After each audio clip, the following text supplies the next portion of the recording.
Hi folks, are you all okay? Hope you're surviving. We are just about. Um, I just thought I'd do a post about surviving the lockdown. I was going to try and do like a top 10 tips for surviving the lockdown, but unfortunately, I couldn't think of 10 things at this current precise moment in time. So basically, I'm just going to sort of chat about what we are doing to get through, really. Um, what we've kind of, so excuse me, because I've written things down so that I don't forget what I'm talking about. Uh, so I think one of the things I've written down is one of the most important things I think, especially when you have a young family, is to have a routine. um I don't think you're going to be able to survive this without having a routine, to be honest. Our routine sort of we start the day with what we term as Alex mean time, which is basically when my youngest decides he's going to get up. And when my youngest gets up, then everybody else is getting up. So I don't even have an alarm clock or anything. I mean, I've turned all my alarm clocks off, and I just leave it to my little one to get up. He normally gets up round about sort of 7 to half 7, so it's a really good time. Because what I didn't want to happen was for us all to sort of sleep in till sort of 11, 12 o'clock and just not get anything done.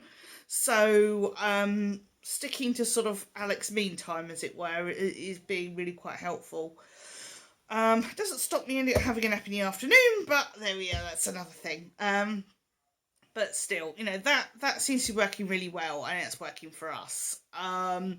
The sort of other things that we've been doing is in the morning, because my children's school have set them all up on because they're in senior school, so they are set up on their Google Classroom or something like that. So they're actually emailed work to do, and then they do that in the morning, and then we have lunch in the afternoon. That's when I will say to the children, right, can you look after my youngest? You keep him amused while I go and get housework and stuff done. And that's working quite well at the moment.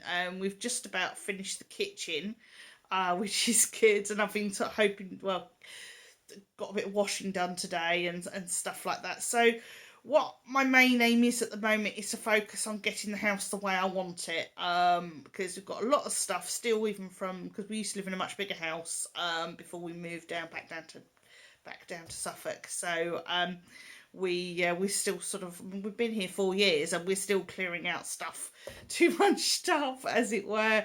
And of course you end up with other stuff, as we had another child down here and everything else. So you end up with clutter from him still, and there's stuff that I need to sort of clear out. You really don't want to see the rest of this room. It is entirely a mess, but there we go. That's just one of those things.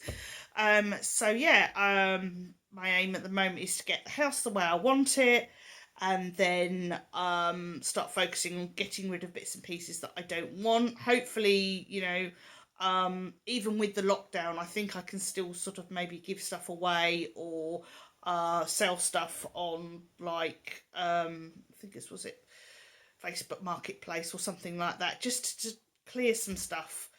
Um, and hopefully that will, start to clear some of the backlog. But yeah, so far things are going okay.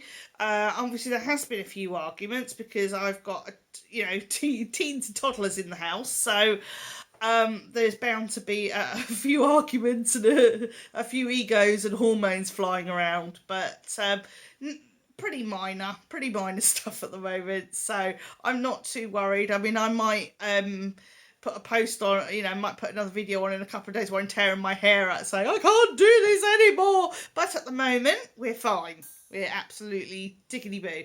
So that's us for the time being.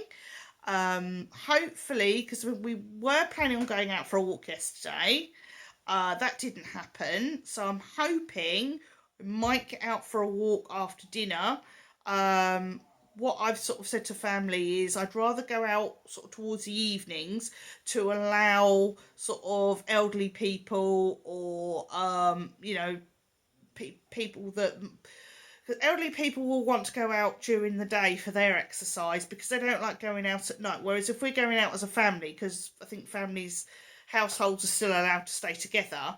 So if we're going out as a family, then maybe if we go sort of a bit later in the evening, that A, there should be less people out, and B, it frees up, more space for sort of older people to go out and have their walk and their exercise when they can exercise in the sunshine. When it's so, we've got me and my husband here, so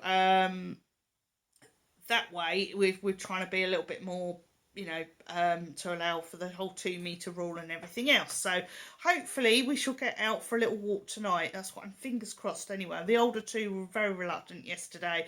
They were like, no, I'm too scared to leave the house. And I'm like, well, you still need your exercise and you still need your fresh air. We've still got to sort out a garden. It's not really a garden, it's a yard. We haven't got any grass or anything nice out there. But we have talked about buying some pots and putting some flowers in just to brighten it in there. Hopefully we'll be able to sort that out, but I've just got other jobs to do that are more important at the moment. Yeah, it would be nice to get some greenery in there, because there's only two like massive bushes which sort of overtake the garden a bit, and the landlord's going to help us out with that a little bit. It's hopefully going to take some of those down, because they are getting a little bit out of hand a little bit, but we're getting there. Things are okay at the moment. Hopefully they'll remain okay. I don't know if we'll be saying that in a couple of months. We're going to go back to school. But at the moment, nah, things are okay. All right, take care. Look after yourselves. Try to be kind to each other. You're all on top of each other and everything else. It's really easy to lose your cool. But hopefully, it won't be forever. And just think of all the amazing things you're going to be able to do once this lockdown is over, once we've got this nasty virus out the way and the lockdown is over. Think of all the things we're going to be going out and be able to do. We'll be able to appreciate even the simplest things, like going down to the beach and not having to worry about how far apart we are from people and stuff like that. Be able to go down the shops and not worry that there's going to be any loo roll or things like that. It's going to be great. We're going to have so much to be thankful for at the end of all of this. So we just got to keep our heads. We've only been in lockdown for a few days, so yeah, I'm all really positive at the moment. But we'll have to see. We just take each day as it comes and don't think too far ahead. And in some ways, I'm thinking about this as almost like a reset. How almost like a life reset. How when like your skybox goes wrong or your computer suddenly goes a bit crazy and you sort of turn it off and on again, and it takes a while to sort itself out and what have you. Well, I suppose it's a little bit like that, isn't it? We're sort of, I think, at the point where we've just turned the stop button, and so now everything's gone a bit crazy, and we're waiting for everything to settle down again. I think that's kind of where we are at the moment, but just take each day as it comes, as I say, and look after yourselves. Take care, be safe, bye bye.